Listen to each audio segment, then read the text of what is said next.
Hi class, let me go over your notes from section 3.10 on scientific notation in Math 0404.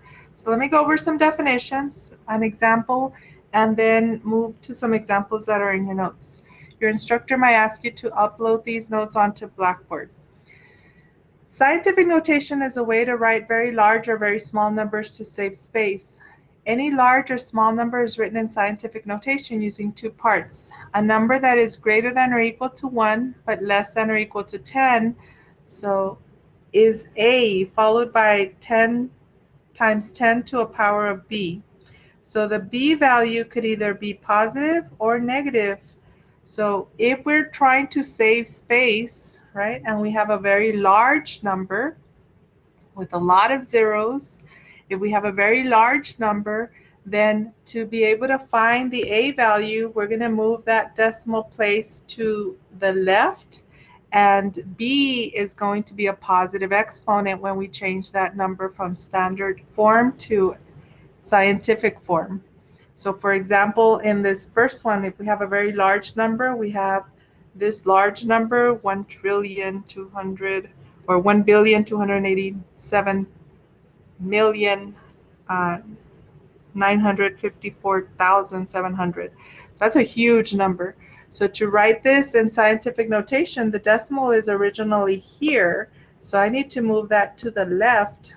1, 2, 3, 4, 5, 6, 7, 8, 9. I need to stop there until I get a number, A, that is between 1 and less than 10.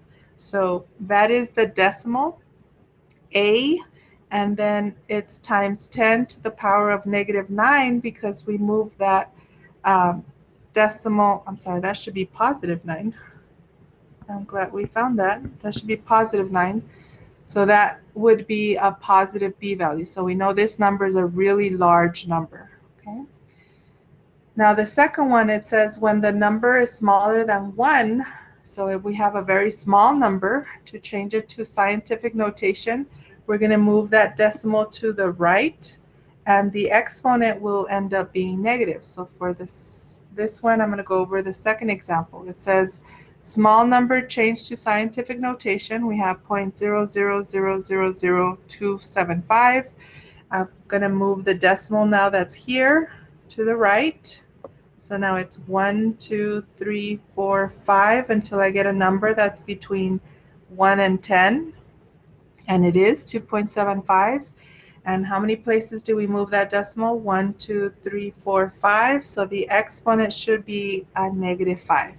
So that same small number in scientific notation has a negative exponent.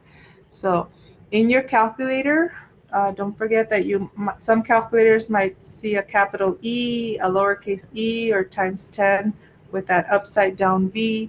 It just represents numbers written in scientific notation. It doesn't mean error, okay? So for example, 6e plus 5, it just means the 6 times 10 to the power of 5. That's the same number in scientific notation. If we were to work backwards and wanted to change this to a whole number, we're going to move this to the right. 1, 2, 3, 4, 5. And so we end up with 6 followed by 1, 2, 3, 4, 5, 0. So this would be the number 600,000. Okay? All right, so let's practice with some of these. Change the numbers to scientific notation. So where's the decimal? If we have a really large number, right here. So we're going to move that decimal 1, 2, 3, 4, 5, 6 places to the left. So this decimal turns out to be 7.5 times 10 to the 6th power, because we move that 6 places to the left to get this value of A that's between 1 and 10.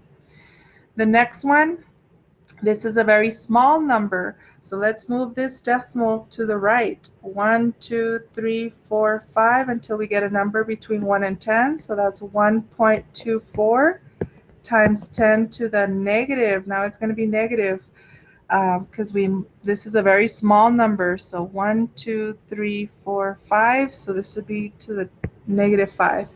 But don't forget, this is a negative number, so this one should have a negative out in front. Okay, so circle your answers so we can find them.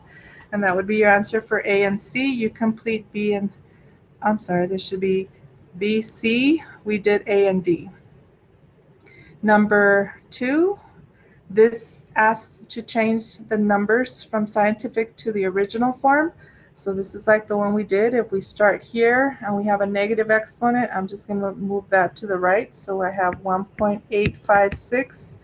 Move that 7 places to the left. I'm sorry. 1, 2, 3, 4, 5, 6, 7. So how many zeros do I have? We have 6 zeros. So I'm going to put decimal, 6 zeros, 1856. So this is a small number, should end up with a negative exponent. Okay, small number to negative exponent. Now let's look at this scientific number. Let's change it to its original form.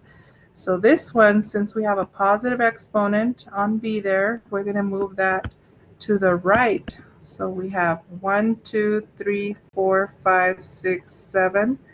So we have 1, 2, 3, 4, 5 extra zeros. So this becomes 5, 7, 8, 1, 2, 3, 4, 5 extra zeros. So this is a huge number. Thousands, 57,800,000. All right, so if we have a very large number, we should have a positive on that exponent in scientific notation. Okay, so that's a way to double check your work. So try C and D. And then the last one, change the calculator numbers to their original form.